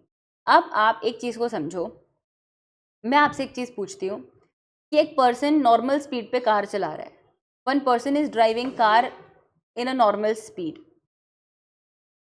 कार चलाते चलाते लेट सपोज कि उसने एक पर्सन को हिट कर दिया, नॉर्मल स्पीड पे गाड़ी चला रहा है आराम से, उसने एक पर्सन को हिट कर दिया और अल्टीमेटली क्या हुआ, उस वजह से उस पर्सन की डेथ हो गई। तो कहीं ना कहीं we can say that accident was there. Can you say here कि कहीं ना कहीं क्लॉज 1 या क्लॉज 2 यहाँ पे फुलफिल हो रहा है? नहीं हो रहा। तो यहाँ पर जब पार्ट 1 भी प्रूव नहीं हो रहा, पार्ट 2 भी प्रूव नहीं हो रहा, तो क्या यहाँ पे कुछ लग सकता है? नहीं लग सकता। तो हम क्या बोलेंगे? It was accident, no liability. तो अब बेसिकली जब आप कोर्ट में जाते हो तो प्रोसिक्यूशन को तो सब कुछ प्रूव करना है। प्रोसिक्यूशन यहाँ पे प्रूव कैसे कर पाएगा? प्रोसिक्यूशन यहाँ पे प्रूव ही नहीं कर पाएगा। तो क्या कल्पेबल होमिसाइड कहीं एग्जिस्ट करेगा? कहीं एग्जिस्ट नहीं करेगा। अब आप आ जाओ आगे। मैं आपको ये सब बातें क्यों समझा रही हूँ कि आप मेरे एग्जाम्पल से समझो। मैं आपको बेस लेके चल रही हूँ। अभी तक मैंने आपको कहा कि आपकी इंटेंशन थी, जो कि सर्टेनिटी थी डेथ कॉज करने की, आपने किसी के एब्डोमेन में स्टैब कर दिया, ठीक है, आपने किसी को दम घोट के मार दिया, बॉडीली इंजरी हुई, सामने वाला मर गया, ठीक है। फिर हम आए intention which is likely to cause death, ठीक है। अब मैं कह रही हूँ लाइकली वाला सिनेरियो बेटा क्या हो सकता है? लाइकली वाला सिनेरियो ये हो सकता है कि भी क्या कहते हैं कि आपने जो है उसको ऊपर से फेंक दिया, आपको पता नहीं मरेगा नहीं मरेगा, पर मर भी सकता है, समझ में आई? पर कहीं ना कहीं आपकी इंटेंशन है। पर अब जो मैंने आपको एग्जाम्पल बताया है कि एक पर्सन एक नॉर्मल स्पीड पर चल रहा था, हिट कर दिया, अल्टीमेटली उसकी डेथ हो गई, तो हम देखेंगे ना तो वो पार्ट 1 में फॉल कर रहा है, इंटेंशन तो है ही नहीं, ना ही पार्ट 2 में फॉल कर रहा है, क्योंकि उसका एक्ट ऐसा था ही नहीं कि वो लाइकली कॉज कर सके। नॉर्मल स्पीड में गाड़ी के आगे कोई आ जाए, आजकल देख रहे हो कितना सब कुछ आ रहा है, आपकी गाड़ी के आगे आ जाते हैं लोग, और ना वो तो डैश कैमरा ऑन होता है तो इसीलिए चीज़ें रिकॉर्ड हो जाती हैं। बट आपकी स्पीड नॉर्मल होती है, पर वो फिर आपसे पैसे वैसे लेना चाहते हैं। अगर उसी कारण से किसी की डेथ हो जाती है तो यू आर नॉट लाइबल। तो अब हमारे तो पहला क्लॉज भी चला गया, दूसरा क्लॉज भी चला गया, तो अब किस पे आ जाओगे? और वो क्या है? नॉलेज। नॉलेज। अब आप मेरे एग्जाम्पल से समझ पा रहे हो कि मैं आपको कैसे कैसे आगे लेके आ रही हूँ? तो अब हम कह रहे हैं, हम आ गए नॉलेज पे। अब वो आपको कह रहे हैं knowledge that he is likely by such act to cause death. और अब आप धीरे धीरे करते करते आ गए लीस्ट डिग्री ऑफ माइंड पे। अब आप थोड़ा थोड़ा करते हुए आ गए लीस्ट डिग्री ऑफ माइंड पे। और बच्चे लीस्ट डिग्री ऑफ माइंड क्या है? नॉलेज। और अब बेटा आप थर्ड पार्ट में तब जाएंगे जब आप intention to cause bodily injury भी प्रूव नहीं कर पाएंगे। जो आपके केस में हुआ कि एक्सीडेंट होने से मर गया, बट आप अब उधर इंटेंशन भी प्रूव नहीं कर पाए कि उसकी इंटेंशन थी बॉडीली इंजरी कॉज करने की, क्योंकि सामने वाला तो बोल देगा कि देखो मेरी दूर से गाड़ी की स्पीड देखते देखते आओ, तुम कैमरा में रिकॉर्ड हुई है, तो मेरी तो गाड़ी की स्पीड, आप रेड लाइट पे रुका, मैं हर जगह रुका, आप कैमरे चेक कर लो रोड पे सारे। तो अब हम कह रहे हैं कि भाई इसकी तो हमें इंटेंशन भी नज़र नहीं आ रही बॉडीली इंजरी कॉज करने की, सर्टेनिटी तो भूल जाओ, हमें तो इसकी इंटेंशन ही नज़र नहीं आ रही कि वो बॉडीली इंजरी भी कॉज करना चाहता है। तो अब हमने कहा चलो ठीक है भाई, तुम बच गए, तुम क्लॉज 1 में भी नहीं फॉल करे, तुम क्लॉज 2 में भी नहीं फॉल करे, तो अब तुम किस पे आ जाओ? क्लॉज 3 पे आ जाओ। अब हम देखेंगे कि क्या तुम्हें नॉलेज है कि तुम्हारी जो एक्ट है वो क्या कर सकती है? डेथ कॉज कर सकती है। तो अब हमने कहा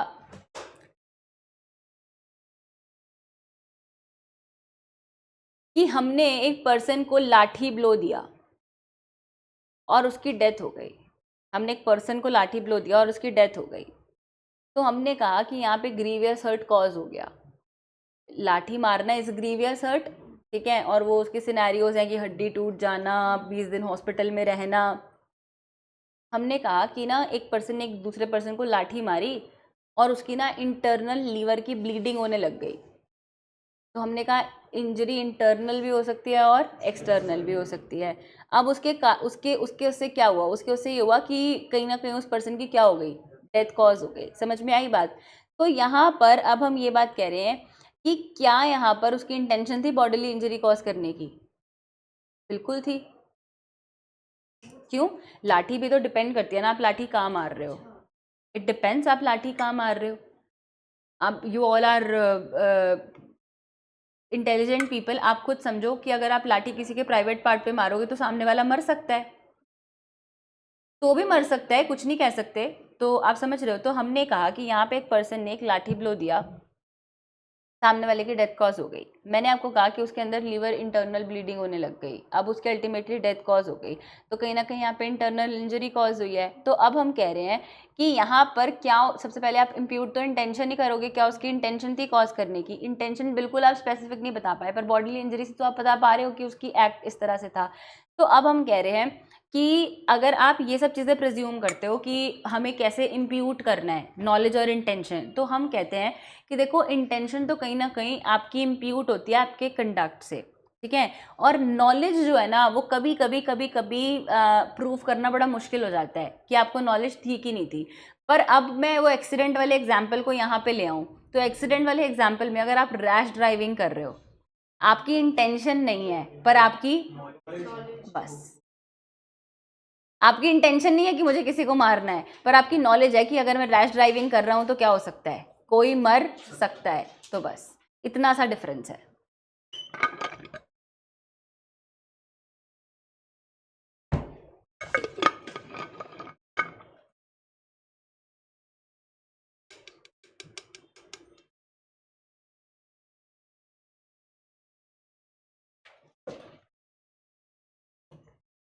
तो अब अगर आप इसी का एग्जाम्पल लो, हाँ जी, बिल्कुल 3 पॉइंट्स हो गए।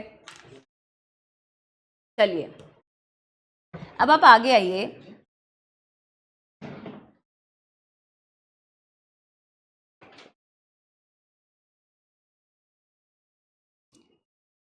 अब अगर हम एक पूरा 100 पढ़ने के बाद, पूरा का पूरा 100 पढ़ने के बाद हम इस नतीजे पे पहुंचे हैं अभी तक कि 100 का क्लॉज 1 और 101 का क्लॉज 1 जो है वो क्या है? तो अगर कोई चीज़ 100 के क्लॉज 1 में फॉल कर रही है, प्रूव हो गई है, तो वो ऑटोमेटिकली कहाँ चली गई? 101 के क्लॉज 1 में चली गई। समझ में आई आपको बात?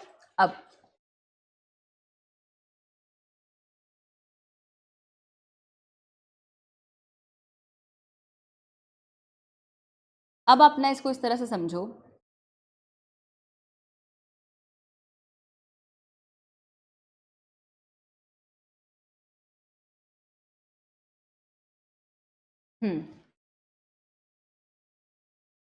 आपने किसी को लाठी ब्लो दिया, उसके जो है वो रिब्स फ्रैक्चर हो गए। अब उसके जब रिब्स फ्रैक्चर हो गए तो वो 3 हफ्ते तक हॉस्पिटल में रहा। अब अगर वो 3 हफ्ते तक हॉस्पिटल में रहा तो डॉक्टर ने कहा कि ये क्यूरेबल है, ये ठीक हो जाएगा, बट किसी कारण से still he died, for any reason still he died, क्योंकि आपने उसको इस तरह से मारा, उसके रिब फ्रैक्चर हो गए। कई लोग नहीं बर्दाश्त कर पाते पेन, तो for any reason he died.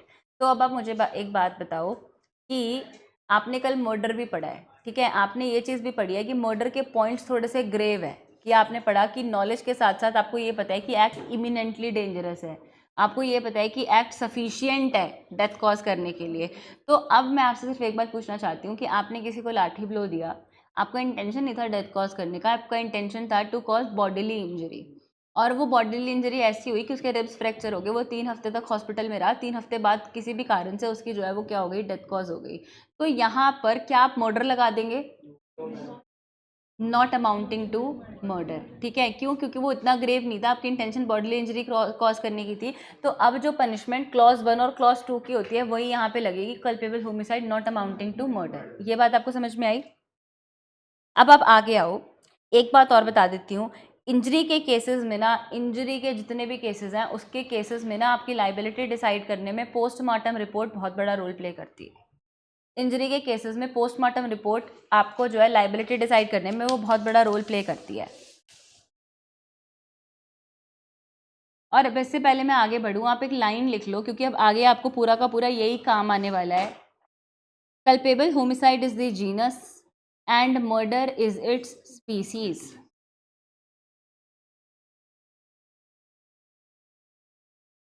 Culpable homicide is the genus and murder is its species.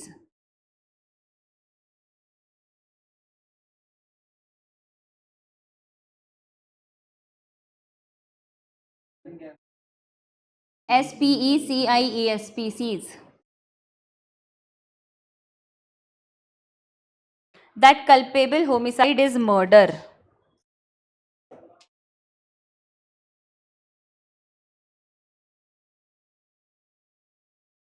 Culpable homicide is murder.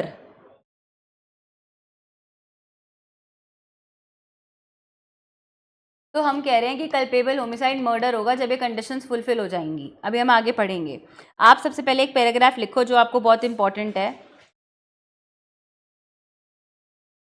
Every case of section 100 part 1, every case of section 100 part 1 shall automatically amount, every case of section 100 part 1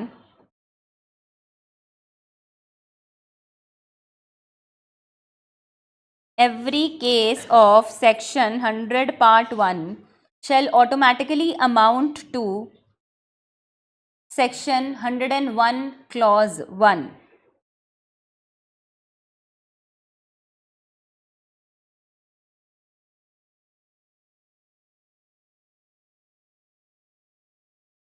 Every case of section 100 part 1 shall automatically amount to section 101 clause 1 as in both the clauses, as in both the clauses there is the requirement, there is the requirement to prove the intention,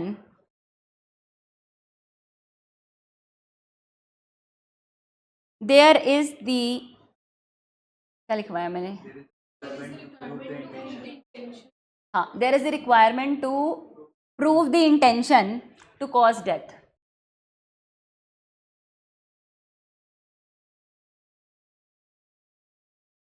Write down intention to cause death, intention to cause death cannot be a lesser or a higher degree. Intention to cause death cannot be a lesser or a higher degree.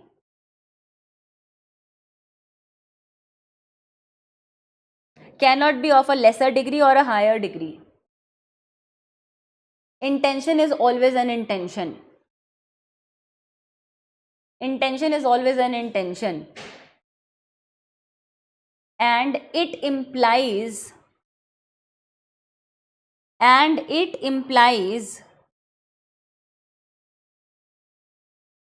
the desire to produce a particular consequence. And it implies the desire to produce a particular consequence.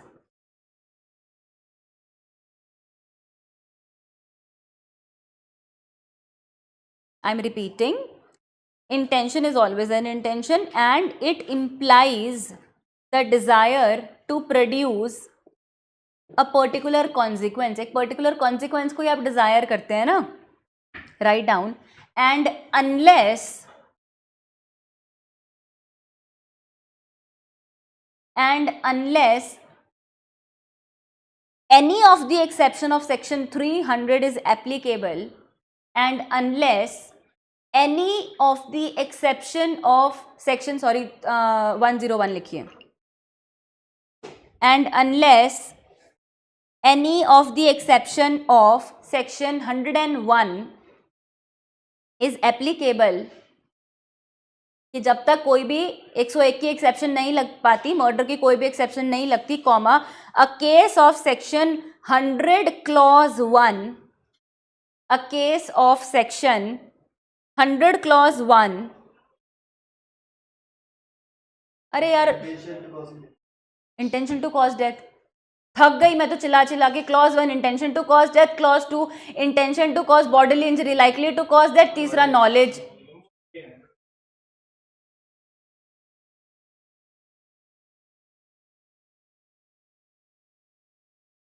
ए लिख लो, 1 लिख लो, Roman number लिख लो, कुछ भी लिख लो, बस मेरी intention समझ लो.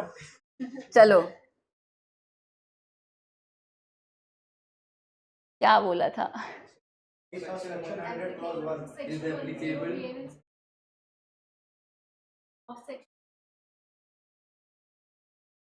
और दिखाना. हाँ यार,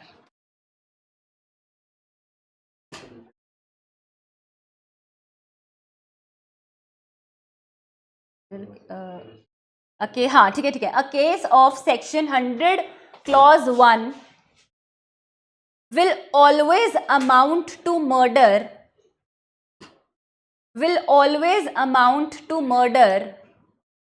under section 101 clause 1.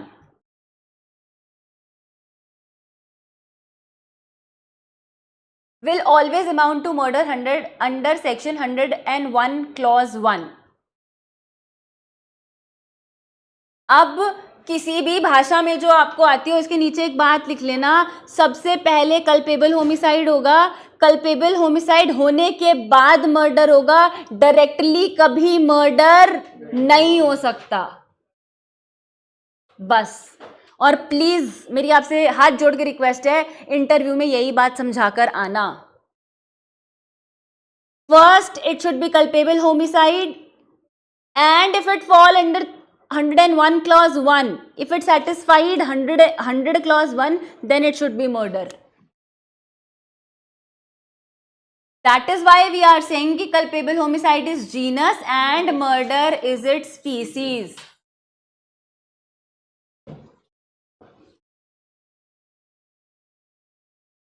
एक बात मुझे बताओ, एक छोटा सा एग्जाम्पल देती हूँ, कभी नहीं भूलोगे, LLM कब कर पाओगे? तो बस, कल्पेबल होमिसाइड LLB है और मर्डर LLM है, सीधा LLM कर लोगे.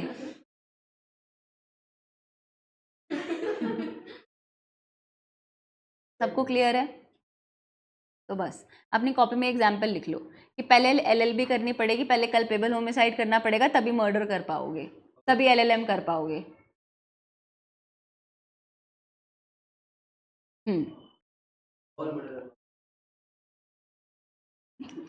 मेरे को पढ़ाने का थोड़ा वेट करो, मैं सब पढ़ाऊंगी, मेरे को इसी चीज़ के पैसे मिल रहे हैं PW से.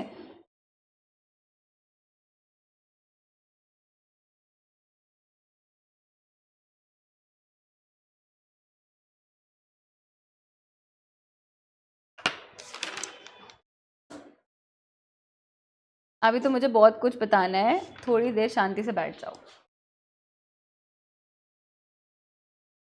हमने कहा कि ये आपने बता दिया ना, ये ड्रॉ कर लिया, कभी जीवन में नहीं भूलोगे, क्योंकि मैं बच्चों को ऐसे ही बताती हूँ, ठीक है, कि कल्पेबल होमिसाइड आपकी एलएलबी है और मर्डर आपका एलएलएम है। तो आप एलएलएम तक तभी पहुंच पाओगे जब आप एलएलबी करोगे। और अब ये मत आ जाना कि मैम क्यों किसी ने 3 ईयर का कोई कोर्स किया हो, और फिर भाई तुम कुछ भी करो पर तुम बस मेरी भाषा समझ लो, ठीक है। बच्चे दे argue with me like this. चलो ठीक है, अब समझो। हमने कहा the phrase is that culpable homicide is murder. हमने कहा कि फ्रेज है कि कल्पेबल होमिसाइड मर्डर है, ठीक है। और हमें सेक्शन 101 क्लियरली बताता है कि कल्पेबल होमिसाइड जीनस है और मर्डर उसके स्पीसीज हैं। तो हमें ये बात पता चल गया कि ये फ्रेज हमें क्या इम्प्लाई करना चाहता है कि case of causation of death, case of causation of death can not amount to murder unless it is first amount to culpable homicide. इस बात को लिखो। Culpable homicide is murder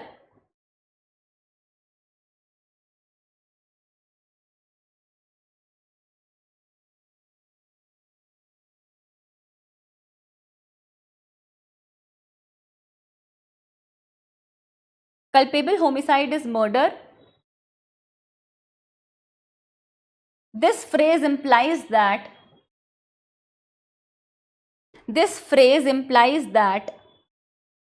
case of causation of death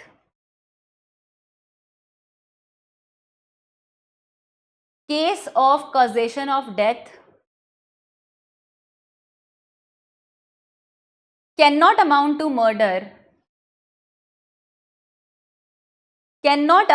murder unless it first amount to culpable homicide.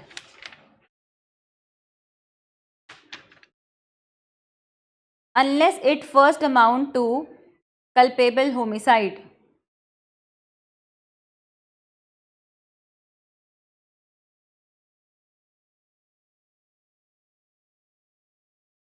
अब मैं आपको एक चीज़ समझाती हूँ, आप मेरी एक चीज़ को बड़ी ध्यान से समझना। और वो आपको क्या कह रहे हैं, वो आपको एक चीज़ समझा रहे हैं, और वो आपको क्या बताना चाहते हैं, वो आपको ये बताना चाहते हैं कि आप लोगों ने अगर CRPC नहीं पढ़ा है तो आप आगे पढ़ेंगे और आप ना एक चीज़ को समझेंगे। जब कभी भी कोई बड़ा ऑफेंस होता है तो हमेशा चार्ज एक ही ऑफेंस का लगता है। ऐसा कभी नहीं होता कि 299 और 300 का हमेशा का ऑफेंस लग जाए। ये इम्प्लिसिट होता है कि बड़े में छोटा इंक्लूड है, तो हम हमेशा चार्ज किसका लगाते हैं, मर्डर का लगाते हैं, क्योंकि इम्प्लिसिट है कि कल्पेबल होमिसाइड उसमें इंक्लूड है। आपको बात समझ में आ रही है? तो इसीलिए तो हम हमेशा ये बात कह रहे हैं कि हाँ ठीक है, विदाउट कल्पेबल होमिसाइड कभी भी मर्डर नहीं हो सकता, तो हमेशा चार्ज हम बड़े का लगाएंगे, एक चार्ज लगेगा। समझ में आई बात? हम कह रहे हैं अगर अब बड़ा जो हमने चार्ज लगाया है मर्डर का, अगर वो प्रूव नहीं हुआ, इन एनी केस अगर मर्डर के एलिमेंट्स प्रूव नहीं हो पाए, तो ऑटोमेटिकली ये बात हो गई है कि वो क्या हो चुका है, culpable homicide not amounting to murder. समझ में आई बात? तो अब चुपचाप हम ये बात समझ गए कि अगर हम चार्ज बढ़ेगा लगाएंगे इन केस कोर्ट में मर्डर प्रूव नहीं हो पाया, तो हम समझ जाएंगे कि मर्डर प्रूव नहीं हो पाया, पर क्या प्रूव हो रहा है, culpable homicide not amounting to murder. तो अब हमें मर्डर की पनिशमेंट ना मिलके किसकी पनिशमेंट मिलेगी, culpable homicide not amounting to murder, और उसकी पनिशमेंट दी हुई है 105 BNS।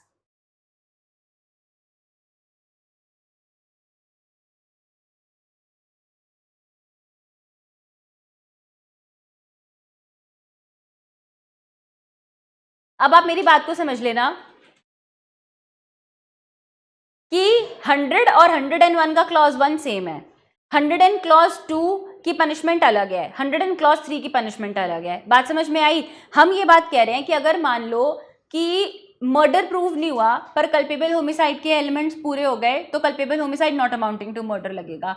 मर्डर किया आपने पर कोई एक्सेप्शन प्रूव हो गया तो भी क्या लगेगा, culpable homicide not amounting to murder. इस बात को ध्यान में रखना, ठीक है। तो ये सारे के सारे 105 में जाएंगे। तो आप अपनी कॉपी में एक छोटी सी बात लिख लो कि culpable homicide not amounting to murder का केस कौन सा होता है, culpable homicide not amounting to murder के केसेस कौन से होते हैं।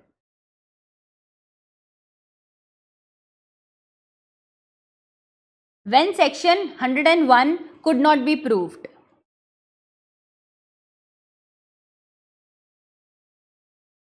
When section 101 could not be prove, तो तभी तो लगेगा ना नॉट अमाउंटिंग टू मर्डर, क्योंकि आप मर्डर प्रूव ही नहीं कर पाए। दूसरी बात, वेयर वी रीच सेक्शन 101,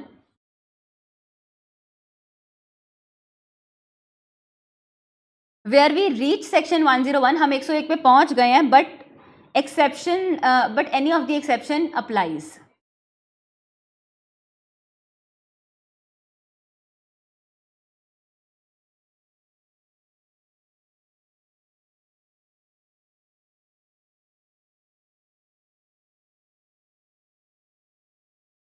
तो इन दो केसेस में culpable homicide is not amounting to murder. और साथ साथ यहां पे लिख लो, एक ही साथ एक ही बारी में लिख लो, when culpable homicide is murder, when 100 is also proved and 101 is also proved, 100 is also proved and 101 is also proved, and don't ask me why ma'am कि 100 कैसे प्रूव हो गया, क्योंकि 101 तो ग्रेव है ना, तो जब ज्यादा ही प्रूव हो गया तो कम भी अपने आप ही प्रूव हो गया। तो when 100 and 101 is proved but no exception has been proved,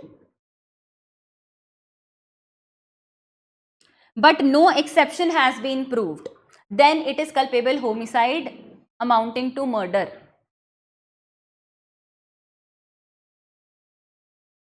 Then it is culpable homicide amounting to murder. अब मुझे एक बात बताओ, यहाँ तक की कहानी आपके भेजे में गई? समझ में आई बात? अब एक हरियाणा जुडिशरी का मेंस का क्वेश्चन लिखो जो अब की बार दिल्ली जुडिशरी में 100% आएगा, लिखो। हंस क्या रहे हो? मैंने बनाया पेपर, चलो लिखो। पहले ही कर दिया, चलो। कल्पेबल होमिसाइड पर से इज नॉट पनिशेबल। अरे भाई क्या हो गया, क्या हो गया? तो साइलेंट करो ना, मम्मी को बोलो कि मैं क्लास में हूं। मम्मी है ना, मम्मी को तो पता होता है कि क्लास में है हम। culpable homicide per se is not punishable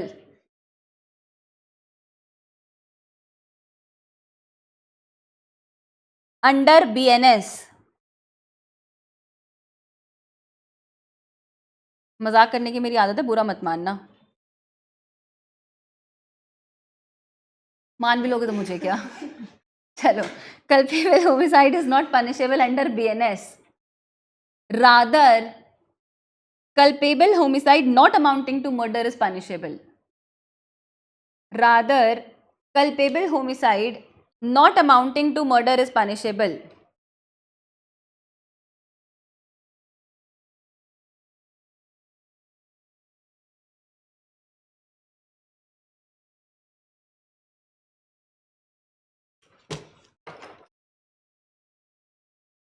मैं पीडब्ल्यू को बोलूंगी कि जितना अच्छा मैं पढ़ा रही हूँ ना, उतने अच्छे मुझे पैसे नहीं मिल पा रहे,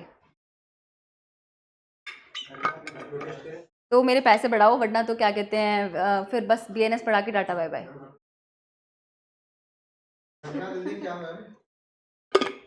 मेरी नौकरी ले लो तुम। चलो चलो,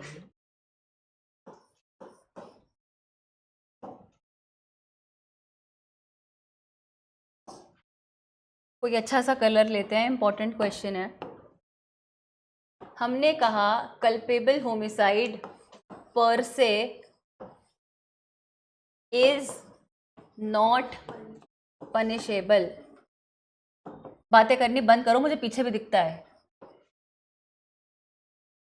कल्पेबल होमिसाइड पर से is not punishable under BNS,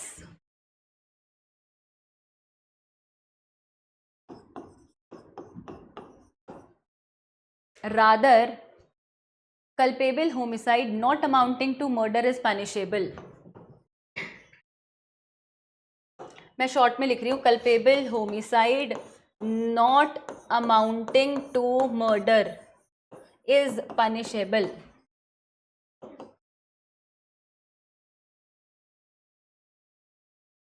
explain, लिख लो explain. Please understand, culpable homicide is a generic term. ओहो, स्पून फिटिंग कर लो. Culpable homicide is a generic term.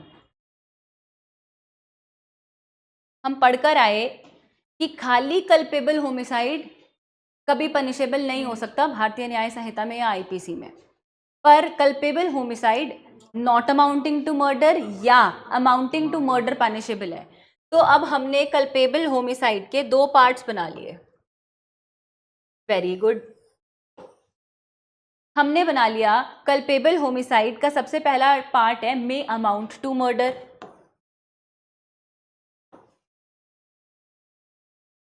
और मैंने आपको लिखवाया भी है कि मे अमाउंट 302 क्या बन गया है अब?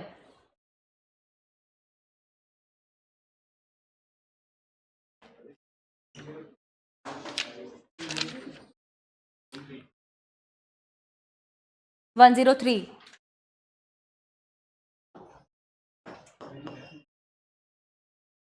अगर मे अमाउंट टू मर्डर होगा तो 103 में पनिशेबल होगा क्योंकि मर्डर दिया हुआ है 101 में.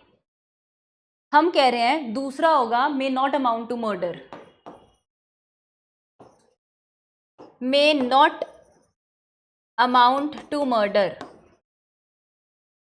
जो कि हो गया 105. कुछ गलत तो नहीं है? अब मैं आपको एक चीज कह रही हूं कि प्रोसिक्यूशन क्या करेगा. आप मुझे खुद से बताओ कि अगर आपका, भगवान ना करे ऐसा हो, बट लेट्स सपोज कि ए का जो है कोई घर का मेंबर एक्सपायर हो गया, तो क्या ए कभी भी चाहेगा कि कोई कम चार्ज लगे उस पर? ए हमेशा ट्राई करेगा कि उस पर क्या लगे, ज़्यादा चार्ज लगे. हमारा ह्यूमन टेंडेंसी होता है ना कि क्या कहते हैं कि आजकल तो ऐसा ज़माना आ गया है कि क्या कहते हैं कि आपका म्यूचुअल कंसेंट है कि हाँ हमें तलाक लेना है, पर देता नहीं है कोई एक पार्टी. कहता है कि मैं भी नहीं करूँगा पूरी उम्र शादी, तुझे भी नहीं करने दूंगा, तू भी भुगत. ठीक है ना? तो सिमिलरली हम क्या चाहते हैं, हम ये चाहते हैं अरे सच्चाई है मत करना शादी, अब उधर कोई फ़ायदा नहीं है, चलो कोई दिक्कत नहीं है कर लेना फिर, चलो. अब अच्छा कोई बात नहीं, चलिए कोई बात नहीं, बट हमें किसी के पर्सनल लॉ पे कमेंट नहीं करना चाहिए. चलिए ना मजाक में. आइए अब आप एक बात पे आइए कि हम क्या कह रहे हैं आपको. हम एक छोटी सी बात कह रहे हैं कि हमने कहा कि आप हमेशा, आपकी टेंडेंसी क्या है, आपकी टेंडेंसी ये है कि आप हमेशा बड़ा ऑफेंस प्रूव करेंगे. बट हमें कभी कभी जो है वो ये भी सोच के चलना चाहिए कि ऐसा ज़रूरी थोड़ी ना है कि हमेशा बड़ा ही ऑफेंस प्रूव हो जाए. तो लेट सपोज कि प्रोसिक्यूशन किसी कारण से जो है वो मर्डर प्रूव नहीं कर पाया, डेथ हुई है पर वो मर्डर प्रूव नहीं कर पाया, तो हम समझ जाएंगे कि क्या कहते हैं कि कहीं ना कहीं क्या प्रूव हो चुका है, कल्पेबल होमिसाइड, तो आपको उसी की पनिशमेंट मिलेगी. बट हम ये बात भी जान चुके कि खाली कल्पेबल होमिसाइड पनिशेबल नहीं है. Culpable homicide not amounting to murder punishable है अगर एलिमेंट्स फुलफिल होते हैं तो. समझ में आ गई बात आपको? तो अब मैं आपको ये कहती हूँ, फॉर एग्जाम्पल आप पे चार्ज लगा है, 100 का, 105 का, आप पे चार्ज लगा है 105 का. प्रोसिक्यूशन कह रहा है कि मेरे को, प्रोसिक्यूशन कह रहा है कि 103 लगेगा. अपनी कॉपी में बात को समझो और लिखो. चार्ज लगा है 105 का. 105 क्या है? Culpable homicide not amounting to murder. But prosecution कह रहा है कि क्या लगना चाहिए? 103. 103 क्या है? मर्डर लगना चाहिए.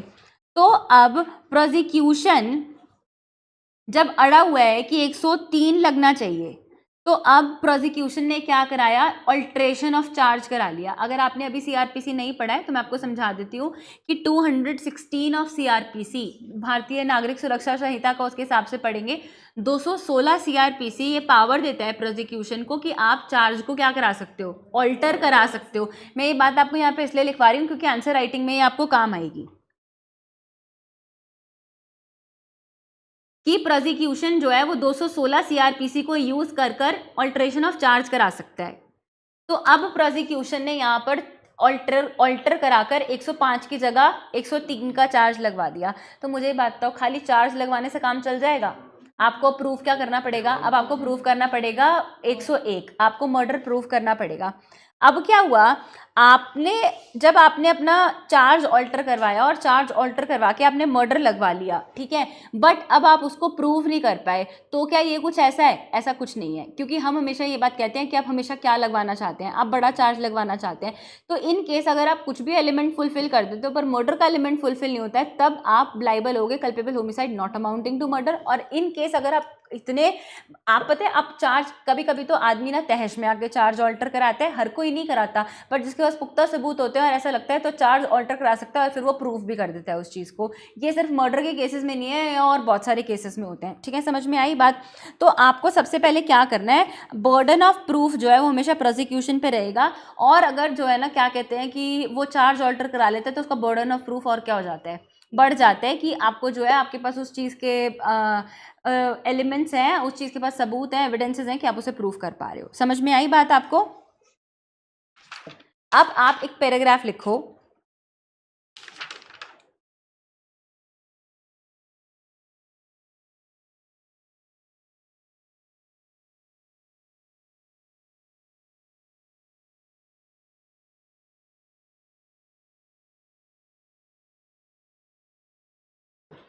छोड़ो इसे,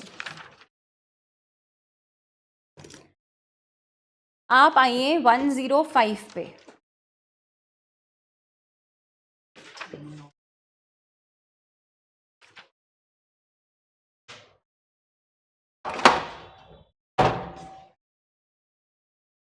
अभी टाइम है, कोई बात नहीं, आप आइए 105 पे।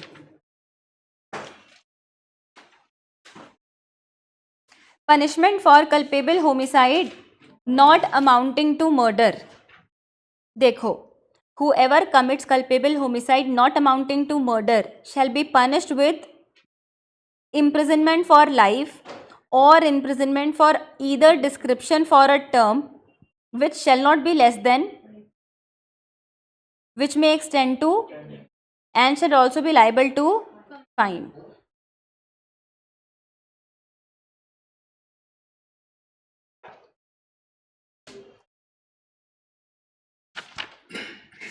मुझे इसमें कल भी दिक्कत लग रही थी।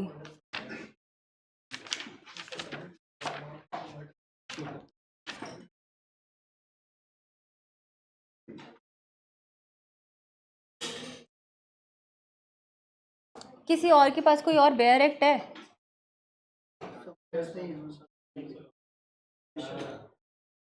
सब में सेम है, देखना।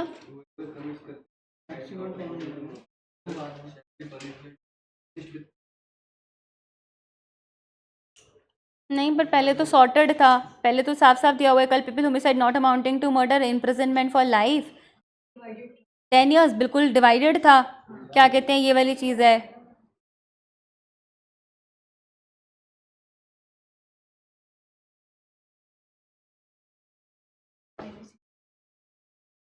वो तो मेरे पास भी है। आप ना इसको रुको 2 मिनट।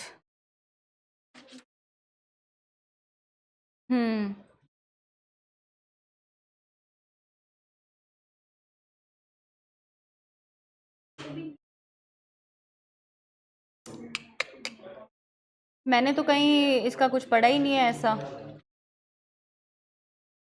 मुझे ना पता नहीं क्यों मुझे ऐसा लग रहा है कि दिस इज रॉन्गली रिटन।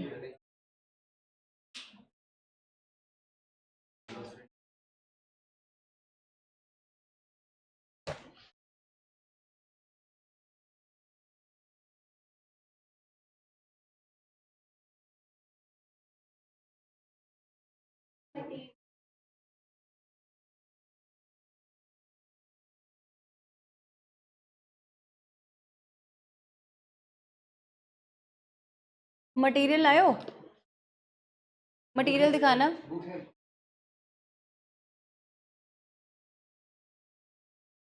चलो हम इसको यहीं छोड़ते हैं।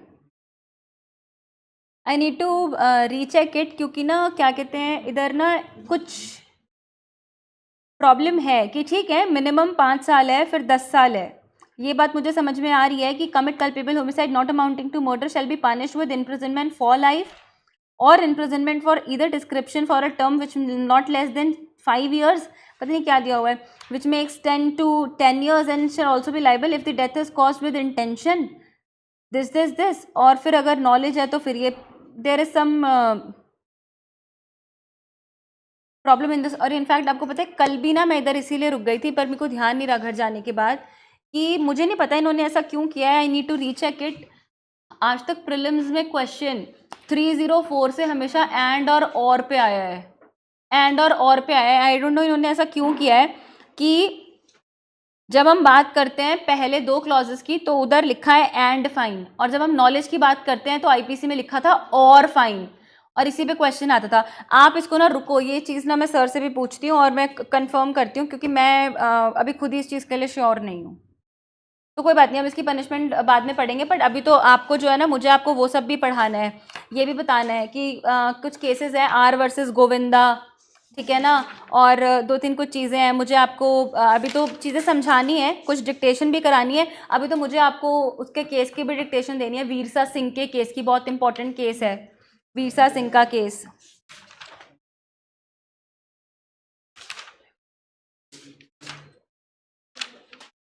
ठीक है, कोई नहीं। और अभी तो हमें इसकी 299 की कह रही हूँ, 300 की एक्सप्लेनेशन भी करनी है। अभी तो ना आई थिंक अभी तो it will take lot of time, अगला पूरा हफ्ता ही जाएगा इसमें। और मुझे नहीं लगता कि होली की आपकी कोई छुट्टियां हैं, मतलब होली वाले दिन की होगी, और फैकल्टी की भी।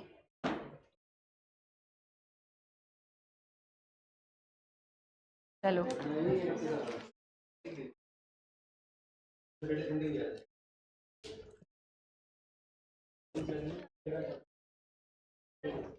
तेरह, 14, 15